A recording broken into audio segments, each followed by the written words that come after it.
On You Decide tonight, the chance to have your say about Britain and Bosnia.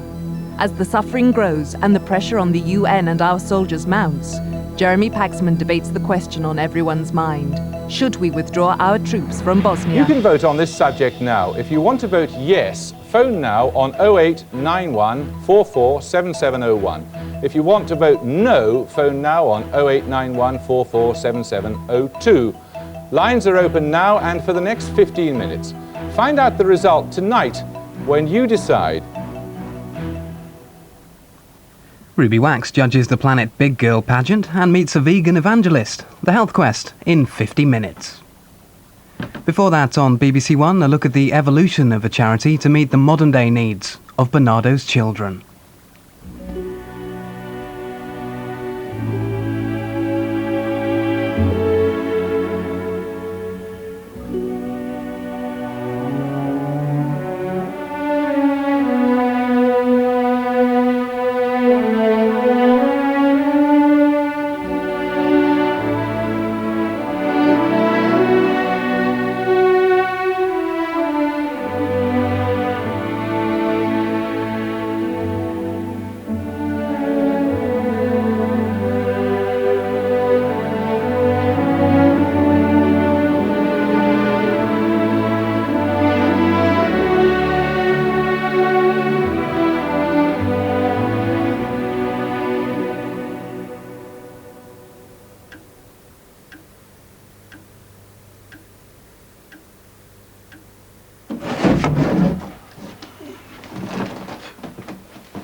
The suitcase I had when I left Barnardo's. I had 15 and sixpence and this case full of clothes. And it's been absolutely everywhere with me. I'd never part with it. In fact, it really is my comfort blanket, really. And I look at this and I think of all the people I've employed, been the chairman of a major company. I wonder if they realise how I feel about this case, the way I felt about my companies. And I can also look back and think that I've certainly left some baggage behind, but in the same vein, so has Barnardo's. So he's 15? Are you sure? And he's selling sex, yeah? Do you know if he has anywhere to live? Nowhere fixed. Staying with a friend. Go over the options that he's got, particularly given he's 15. Explain to him his underage, a legal situation, etc. And the options we have because of that. Yeah. And then come back to me, yeah. All right, cheers. Brendan O'Mahony heads what is possibly the most controversial project run by Britain's leading childcare charity. Just as Dr Barnardo in Victorian times strode the streets of London rescuing prostitutes, so today a team works among rent boys, dispensing health advice and free condoms. It's not a popular cause, but Barnardo's argues it's continuing the crusading tradition which began with homes for orphans.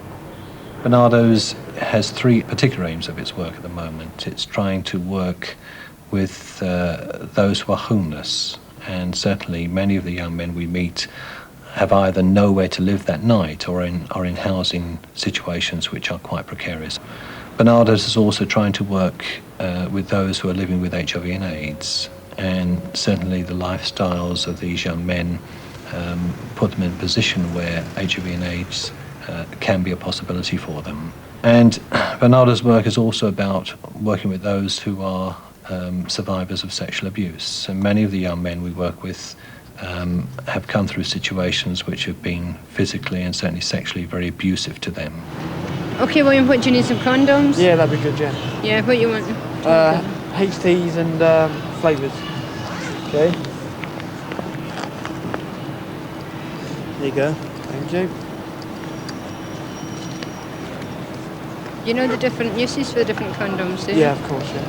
Yeah. Flavours for sucking, HTs for screwing. It's Barnardo's work to be involved with those who are most likely to be rejected, least likely to be helped, most likely to be marginalised in our society. And we're talking of a group of young men here who fit all those categories. They are not the easiest of young men to ask people to support and help. Many people will judge the sort of lifestyles they live, etc. And it's very hard to say, please support them, when I'm sure people may find that quite hard. All those little orphan Annies. From Dr. Barnardo's early days, the charity's image has been sweetly contrived, sweetly ensuring money in the collecting boxes. To this day, 7 out of 10 people believe it runs orphanages, 14 years after the last one closed. And families still ask to have a child for Christmas. It's a dilemma for Barnardo's. How can it match the appeal of the orphan as the organisation changes with the times?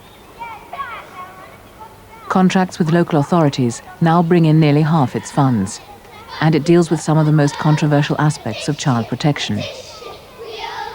But the simple, wholesome image remains, as unshakable perhaps as the memories of former Barnardo's children. Mike Justice, company chairman, president of a trade association and an MBE, has never played down his background. He went into a home at the age of 3, and he believes his entrepreneurial flair began when he persuaded other boys to sell conkers for him. I actually feel proud that I can walk around and say that I am from Barnardo's. They gave me an education, they set me up for this world, this wild world. If I hadn't have done that, where would I have been? In prison. And I remember a housemaster, it may even be written on my records, it said, Michael Justice will either go to prison or be a very rich man.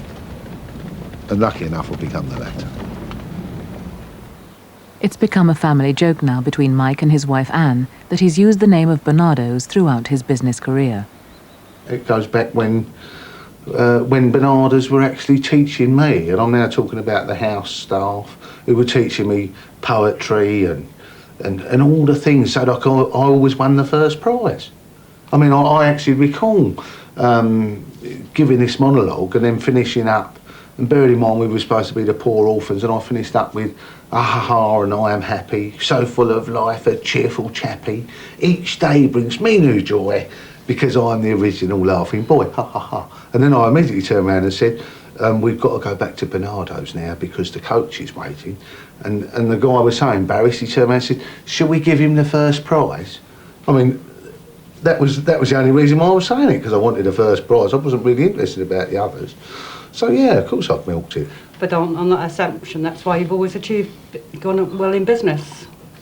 Going back on those days to the business career and the start of the company. Well, it was only to make people feel sorry for me. But of course, that gave me the edge. If you went somewhere and they'd say, oh, what's your background? I always used to say, well, I was brought up and educated by Dr Barnardo's. In fact, I sometimes think it was a shame that they dropped the word doctor. Of course, there's sometimes a disadvantage. You could do that and they thought you'd come out of Borstal if they'd never heard of Barnardo. Right, yeah. Barnardo's dropped the doctor from its name 7 years ago because of the association with homes and orphans. It now works mainly with families in the inner cities, with 150 diverse projects throughout the country. Madge Brown from the Castle Project in Leeds specialises in counselling families where a child has a life-threatening illness. She'll provide benefits advice and help at times of crisis. Well, I'm off to see Mandy and Terence. Terence is an 11-year-old with a rare condition called Klippel-Treone syndrome. I think they're only 10 in the country, in fact. He's had to have his left leg amputated, and he's having to go down to London now to St Thomas's Hospital for treatment to lower his heart rate. And so there are quite a lot of worries, both for him and for his mother. And Mum asked for us to come in and offer some support to Terence, and also she herself wanted help as well. So there are 2 of us going in.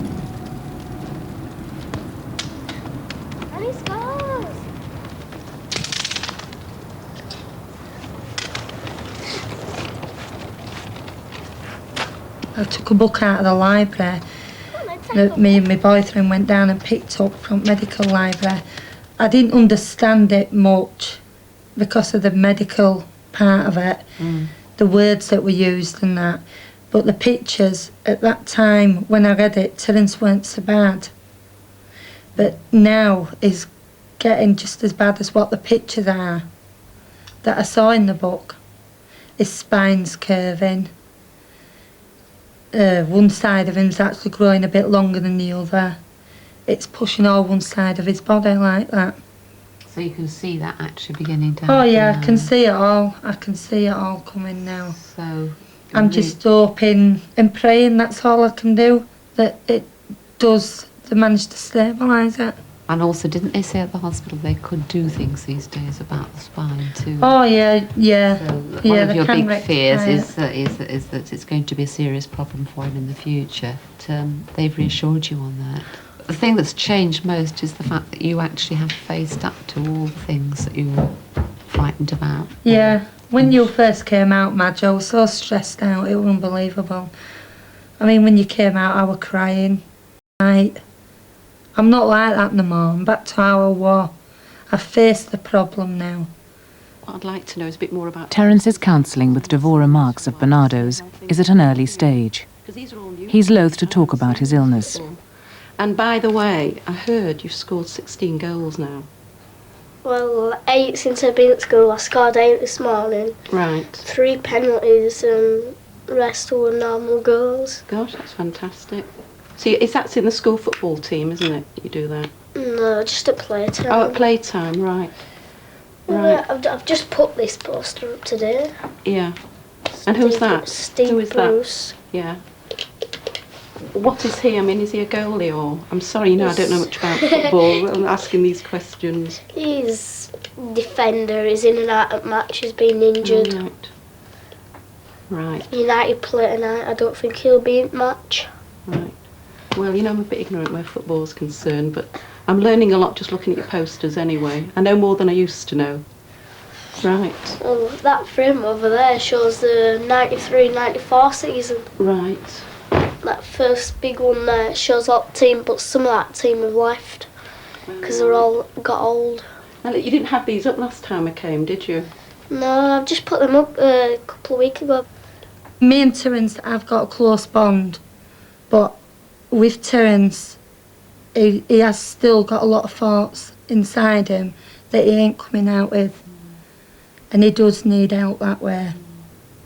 Well, youngsters often do keep an awful lot back to themselves, partly to protect the parents and also because they are also independent people and they're in a way thinking about how they can cope with things themselves rather than putting it all on mum all the time.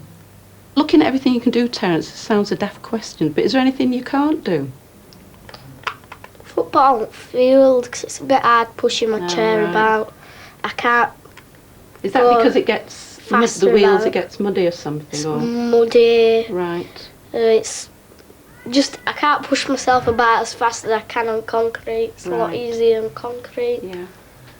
But it sounds like you can really get around though. You know, if you're on the concrete. On concrete, I can. Right. Well, let's face it, 16 goals. I mean, does Manchester United know about this, Terence? 16 goals. I wish they did know. Yeah, and I bet they wish they knew as well.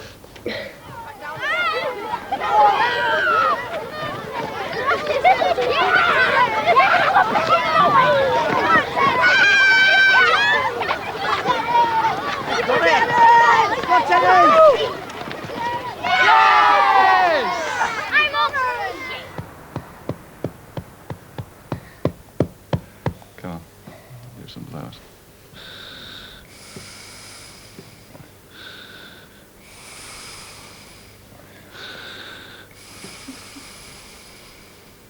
Come on. Okay. And do a hoof.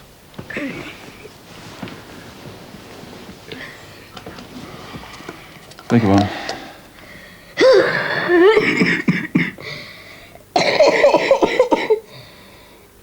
Steve Tipping has to give his 9-year-old daughter Elizabeth daily bouts of physiotherapy to clear her lungs. Some tissue. She has cystic fibrosis, the inherited genetic disease for which there's no cure. Down again.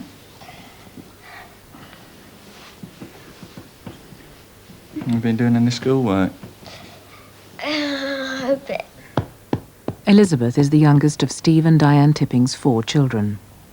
Graham, who's 19, also suffers from cystic fibrosis. When the couple found their worries over Elizabeth were becoming difficult to bear, they contacted the Castle Project and social worker Devora Marks. Inevitably, you're going to make comparisons with how Elizabeth is and how she's been, and, you know, how you feel about that, really. I think in some ways it's made it more difficult for us with Elizabeth, because I think we had an expectation, because Graham had coped so well with the illness, that Elizabeth would be exactly the same. But of course, she's different in herself and also different in the degree of illness that she's had. So she's been in hospital, I don't know, every 3 months. Yeah. When I found I was expecting Elizabeth, I was just thrilled, you know. And of course the doctor said, you know, well, do you want the amniocentesis test? And I said, well, there's absolutely no point, because one, it would put the baby at risk, but I wouldn't want to have an abortion, even if it proved, really you know, more difficult decision in a way, doesn't it? I mean, I just thought, no, we've taken that step. You know, if she has it, well, we'll cope with it. You know, I couldn't believe for myself how you know, sort of positive I felt about the whole thing. You know, but I mean, I know there've been times when you particularly when she's really ill, and you just think, well, you know, should we have had her? For Elizabeth's parents, the counselling is an opportunity to think and say the unthinkable. When your child has a life-threatening disease, it's almost like you face it day to day. You know, it's something that we've talked about in previous sessions. You know, that the sort of intense pain and that things that I couldn't share with Steve and with anyone in the family, because they too were involved in it. They were too close. I made a conscious decision that I wanted to face up to this fear of death. That it was like it was destroying me and making me unable to cope with the pressures of coping with this illness. And I knew I had to be strong for Elizabeth and for you know, to be positive for her. You know, and it was like I couldn't do that unless I faced that fear in myself. And I had to sort of bring it out and say, yes, I am frightened that she's going to die. I am afraid that I'm going to lose her.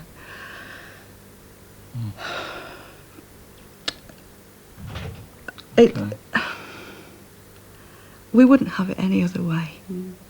She's such a dear. I mean, she really is.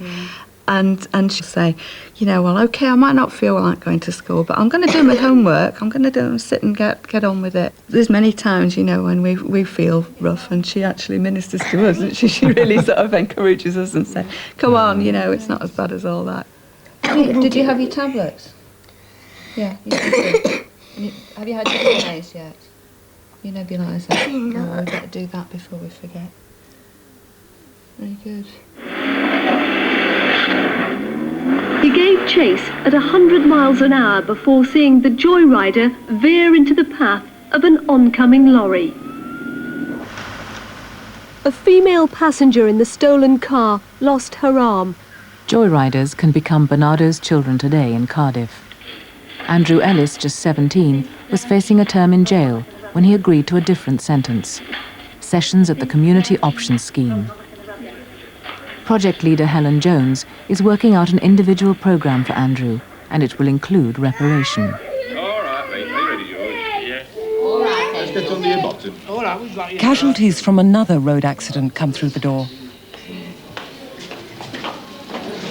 Okay, sweetheart. All right, mate. Johnny. Oh, well, Johnny. That's it. Let it relax You just now. put your leg down, sweetheart. Right, we'll go and get How old are you? 3. 3, and what happened? A car hit you. Where did it hit you? On the road? Were you crossing the road? Oh, right.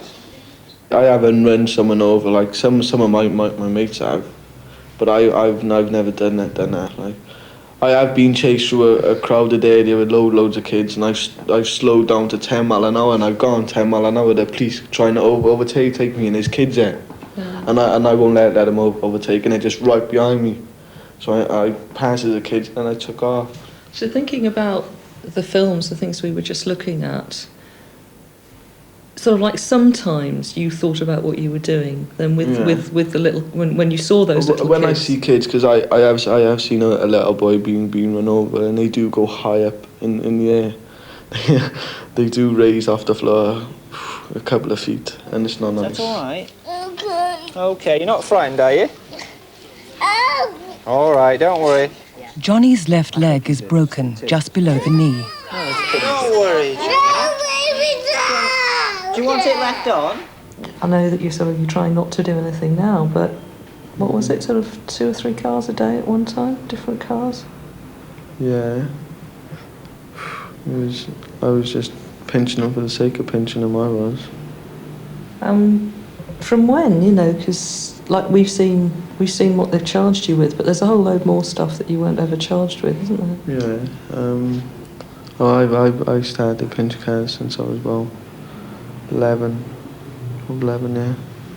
Did you have accidents? I mean, I know in some of the charge sheets there's mentions of them, but were there others? Yeah, can you tell me a bit about that and how that felt? There's only one crash which I've had, which the police know of, and that was when they were chasing me. And I was driving, and I went down a dead-end road, and there was a mud bank. And I'd let go of the steering wheel, pulled up the handbrake. The car slid sideways. The sides of the car hit the bank, went up on the passenger side. I went from the driver's side over to the passenger side. Then when the car came back down, I went from the passenger side over to the driver's side. Got out, run, fell into all brambles and all that, got out of them, fell into a river, swam across the river onto this island, through my jacket, got hid into this tree, and then about an hour and a half later, the police dogs come and I got caught by the dogs. You really didn't want to get caught, did you? No way. And we've been talking a bit about why that is too. I mean, because you know the amount of stuff you were doing, that you were looking at doing time. Oh, yeah. How did you feel about that, Andrew? Scared. The Princess of Wales is in Paris for her first official public engagement abroad since scaling down her royal duties almost a year ago. She's making the trip in her capacity as president of the children's charity Barnardo's. It was Madame Giscard d'Estaing, wife of the former president, who invited the princess to support the charity she founded to protect children threatened with violence. It's now linked to Barnardo's, with which the princess has maintained her close connection.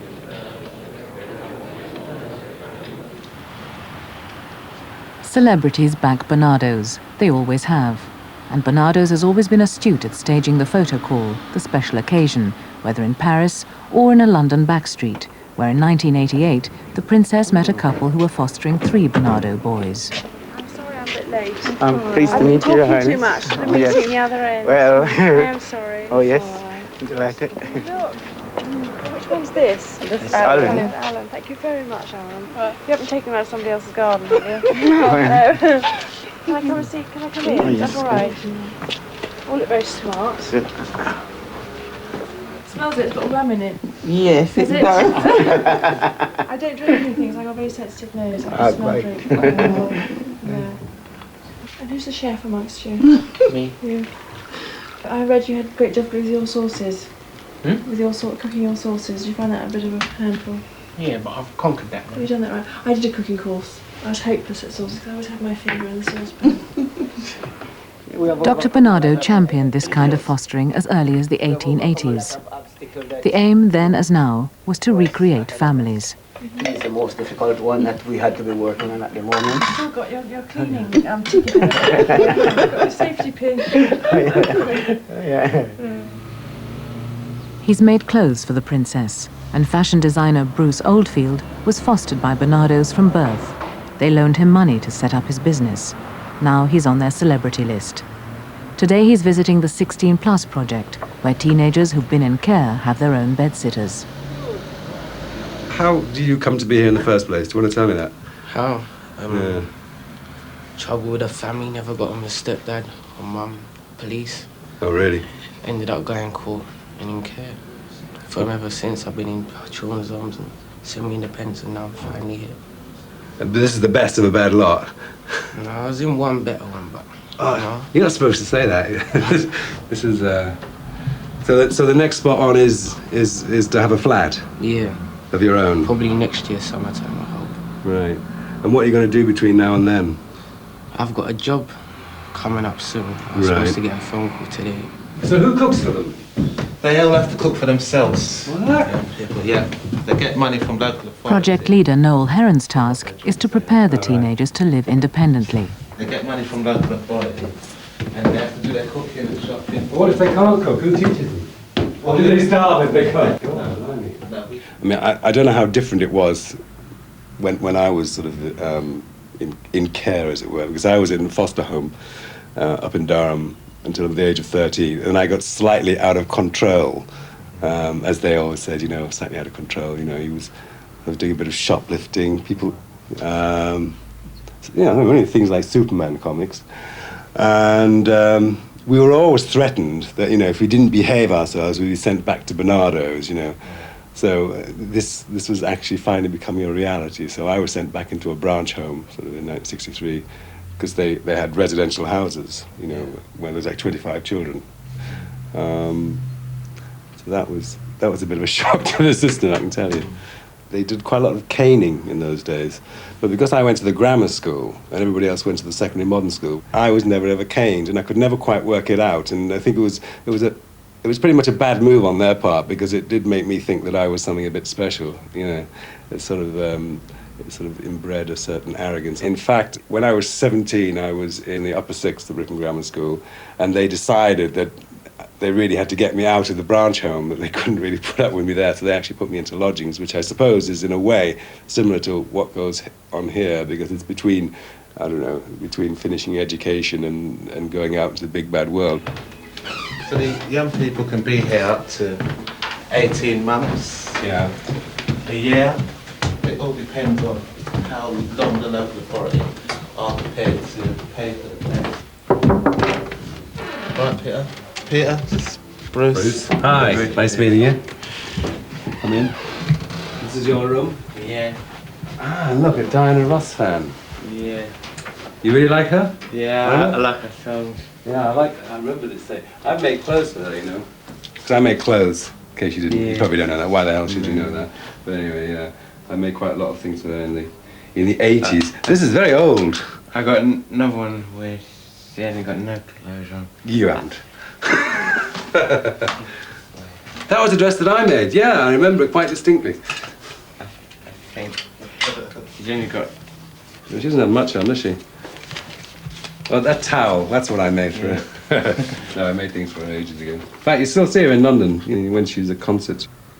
I think in the 60s, and certainly in institutionalized living, they wanted everybody to be the same. They did not hold any truck for anybody who thought that they were any different from anybody else. And that was what I rebelled against, and that is what I think made me quite strong, made me quite tough, you know. But don't run away with the idea that life at Harrow is all work and no play. An evening's fishing.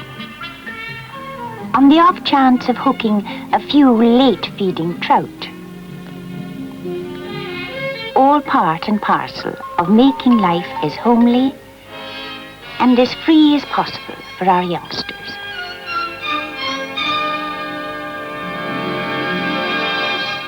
This is where Daddy grew up, this is Jack. Once a Barnardo's boy, the strong pull seems to remain. Gary Brandrick, now 38 and married with 3 sons, was 5 when he was abandoned with his younger brother in the street. He was sent to a home, and now as a trainee social worker, he's trying to come to terms with his upbringing. It doesn't quite fit the smiling images on the promotional film. When he left at 16, he was unable to cope. Remains that the task That's me there, it is. On the corner, look. The blonde hair. The blonde hair. It is. What, over on the right-hand side? It was, yeah, definitely. Another effect of being, I think, what I would call totally institutionalised, you're influenced easily, you want to be liked by people, you want to please people. And that led me, obviously, you know, into all areas of the sort of, what you'd call the classic sort of deviant, I suppose, in the sense of crime, petty crime, the world of drugs, addiction, and it's all of those things, I think, that are ways of the way we deal with it as an adult, or try to deal with it as an adult. And it takes a long time before you realise that it's only you, again, who can, you know, it's only you. You've got to do it yourself. You have done all your life to tell you what to do and how to do it.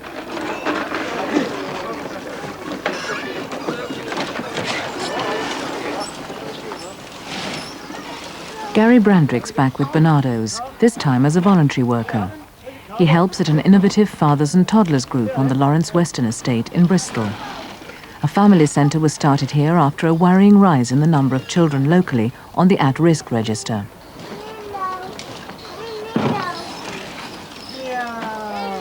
Fathers, some with sick wives, are referred by social services to the men's group, run by Colin Holt. The fathers come from a wide range of family problems. I think one of the common features that we have is that the fathers which are very involved now are involved because they had an absent father, or where their father was physically or emotionally cruel to them, and they actually feel that they've actually lost out on that fathering, and I feel it's really important to give that fathering to their children. What the men say that they get out of the fathers group is that they can actually talk a different language. They can actually spend the whole morning just talking about their children without feeling they're going to be laughed at or put down or be forced to talk about more male stereotypical things like football or motor mechanics. I did see my oldest boy and my youngest one. I mean, I'm a Londoner and we brought up swearing. That's the way we talk, more or less. And I'm the biggest culprit a lot in my house because every now and again I swear. But if they use very bad words, which my oldest boy has done, I've warned him once, and the second time I got the soap. I stuck the soap in his mouth and I just pushed his mouth together so he bit the soap. Took it out. Said, when that taste goes out of your mouth, you won't swear no more. And touch wood, he hasn't sworn no more. Would you put soap in Stefan's mouth if he swore? Yeah. Do you think that would stop him? Well, it should do, yeah, because it stopped me. It stopped you? Yeah. Is that what your dad did to you? Yeah. And do you swear at him? Yeah. I can't really stop him, It's a tricky one, isn't it? Yeah. So what do you do with your kids then? I don't swear. I very rarely swear. I have to say. But would you put because I just wouldn't want... No, I wouldn't. Because I think it's... I mean, I think you can tell them, you can give messages in lots of different ways without actually giving soap. I got fairly heavily punished for swearing when I was a child, but I wouldn't put soap in my boy's mouth. Again, it's a difficult one because you know, I do swear occasionally. I try not to in front of the. I try my hardest not to in front of the children because I don't think it should be taken as a common thing that everybody swears. I mean, they do come in and pick up stuff from school and say, you know, and I do let them know that that's a word that, you know, is not nice to use, and hopefully by not making too big a deal of it as well, that it'll gradually just sort of fade out, you know.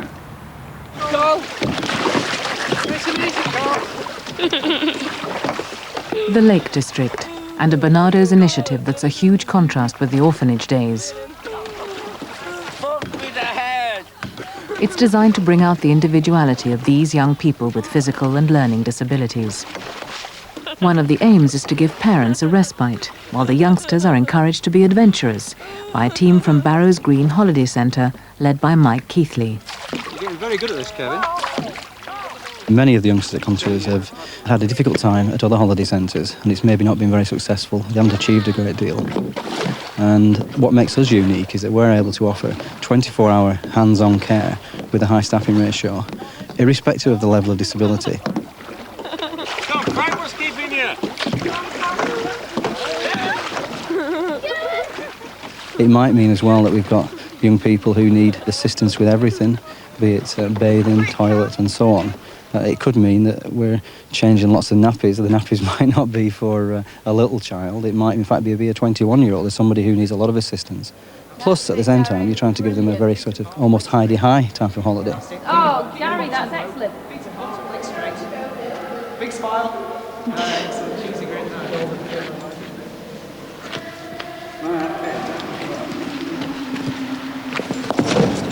Definitely master this. There you go. That's where you go. Brilliant. The behaviour of many of these youngsters has been labelled challenging by childcare professionals.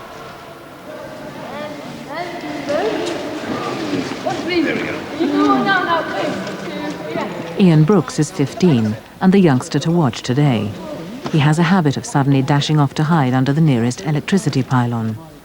They've nicknamed him the Great Escaper, and he's under constant arm's-length supervision. Got some tomato soup, Kathy? Ian's parents have just arrived to see their son in action. Well, we don't see it, do we? We just No, come that's up, drop him off, and go home again. There he goes. Bye, Ian. So you can wipe Nick out. Yeah, I enjoyed that. He's had a really interesting weekend, really. We had to go abseiling. Ian didn't want to have a go at the abseiling, so we didn't push him. While we were in there having lunch, he decided to do his Linford Christie act and make a bolt for one of the exits. And but anyway, that was okay. I'd like to come and have a look at the bridge in a minute. In a minute, you go on the bridge. You show Mum you can go on the bridge. I'd like to come. All right, then I'll come on the bridge with you. I'll come and watch on the bridge. Last year when he came up, he did a runner across the field, and we've got a procedure, obviously, which is geared to make sure we don't lose people. But the police had the aeroplane up at that particular moment doing some other job round Kendal. So the police aeroplane was circling overhead and spotted him in the field just over there. Sat down in his blue suit, and it was quite funny, really. I think he was quite excited at the prospect of the plane looking for him. Generally his favourite pylon. That's right, yeah. It's quite amazing, isn't it, that? He always runs to sit down under one of those. He just goes and goes and goes. Yeah. So at least he sort of stayed within the area. He's very fast as well. I mean, we nicknamed him Linford because he just... What? All action. Oh, which pocket? Oh, there you go. You happy now?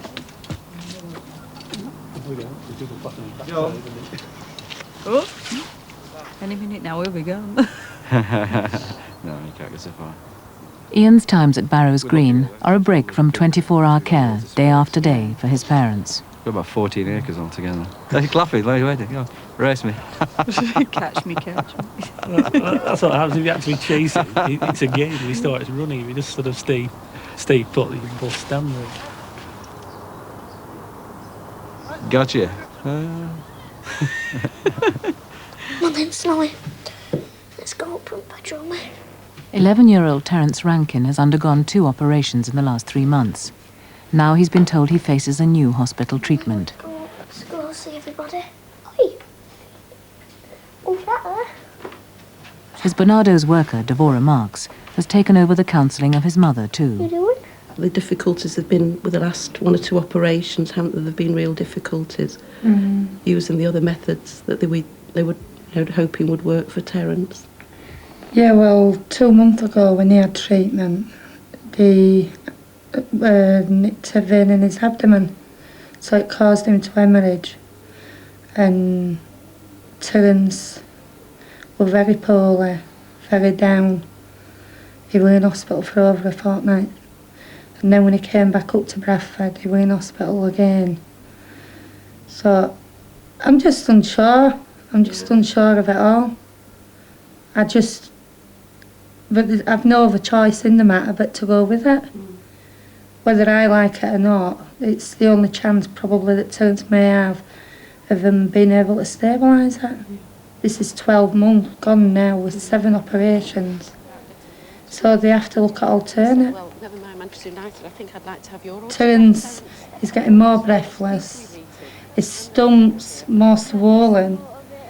And He's had no chance of even wearing his artificial limb. The new operations they want to do, He would probably get a lot more colour in his skin, and he'd probably put a lot more weight on. He'd probably grow a lot more as well. He'd have a normal life probably that way, grow normally like a normal child would do. a lot of things have happened over the last few months, haven't there? There have been a lot of changes and things, and I mean, I know your mum's mentioned there's going to be some sort of new treatment they're going to try, you know.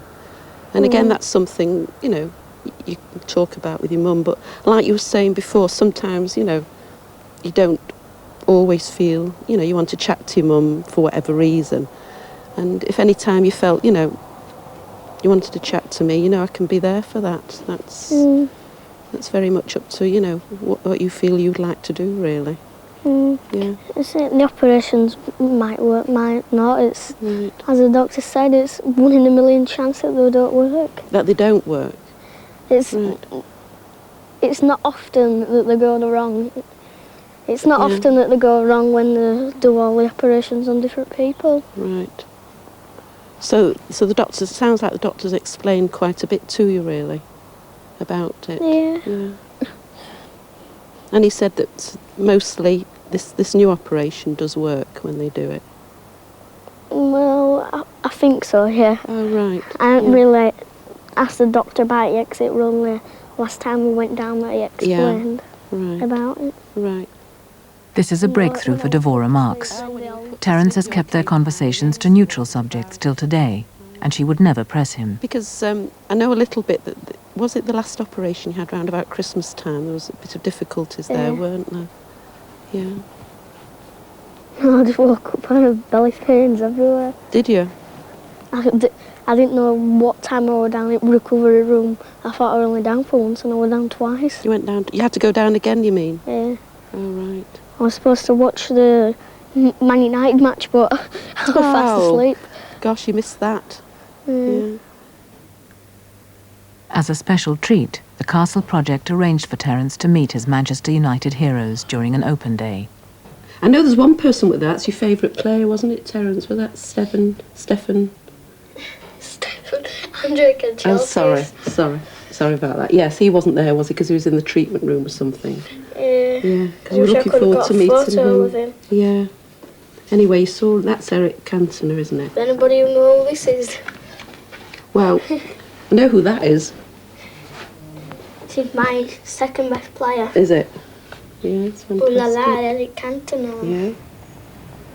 The image of the orphan waif may be outdated for modern Barnardos, but will the new images be as potent for the paying public? All of the modern projects are claimed to echo the concerns of Thomas Barnardo, born 150 years ago. But the message has become ever more stark as the charity identifies problem areas, working with the impoverished and vulnerable.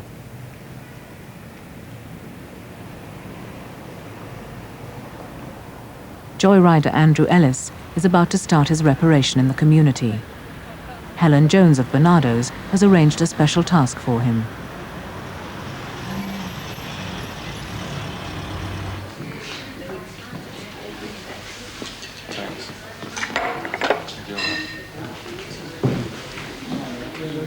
People often think that this kind of programme is a soft option as an alternative to custody, but it's not. In some ways, it's actually more demanding, more difficult. It asks them to think about what they've done. If we send a young person to prison or to youth custody, 80% of them will reoffend as soon as they come out. On our project, 40% of the young people that come to us don't reoffend at all. A further 40% will reduce the level and seriousness and nature of their offending and then trail off altogether. Only 20% we can't help. So you could say an 80% success rate compared to an 80% failure rate for custody. What, in pinch cars, like joyriding? Yeah, in a way. It's just boredom. Was it? Yeah. Do you have any accidents? I've had 2 with me driving. Nobody was hurt. But I've been in 1, 2, 3, 5. 5? 5 all in all, I think. Yeah. I mean, this is an accident from somebody running into my bike. Stolen car? I don't know. I was on the other side of the road unconscious when the ambulance turned up. These kind of projects are run by social services departments as well, but by having the extra input from Barnardo's, we have more resources, we've got more time to give to each individual young person. It's particularly important now when young people who are in trouble with the law are being stigmatised and called animals and treated like animals, that Barnardo's should be in there, not just doing what's easy and popular, but doing what's hard, what's difficult, what's challenging.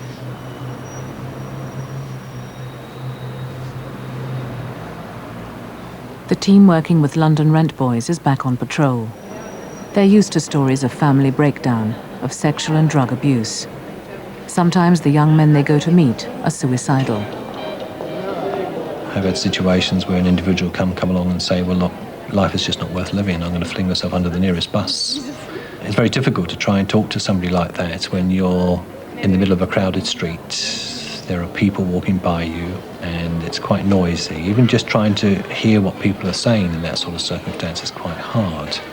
And so in order to help somebody through with that, we might want to take them into a different situation, say into a cafe, etc., where they could look at their options. And certainly one of their options which we'd say to them is, well, you don't have to fling yourself under the next bus. I mean, if you want to fling yourself under a bus, there'll be others coming along. It may sound trite and it may sound a bit silly almost, but it isn't. It's saying those are the options you've got. But in the meantime, let's look at what other options you might have for yourself. You're still homeless? Yeah. Where did you stay last night? Stayed at Punter's house. What, Punter? Yeah. An overnight Punter? You did an overnight? Yeah, I met him about 3:30 in the morning. Right. Do you do a lot of overnighters? Yeah, so I can have somewhere to stay. Right, yeah, it's pretty cold, isn't it, being out in the weather? Too cold to be out, yeah. Yeah. How do you negotiate that if you're doing overnight? I mean, do you know the Punter, the regulars, or are you just I only anybody? ever go with regulars anymore. I only go with regulars because I don't feel safe with anyone else anymore. Right. I've had a couple of experiences, bad ones. I've had a few pull knives out of me. And Do you think about your safety when you go to Punter's house? It's like, who goes in the door first, things like that? Yeah, of course, yeah. Who goes in first? Punter, yeah. Right. Always like the Punter to go in first, because if you go in, there could be That 6 could be other it. men in there, That's and right. they push you and you're stuck in there.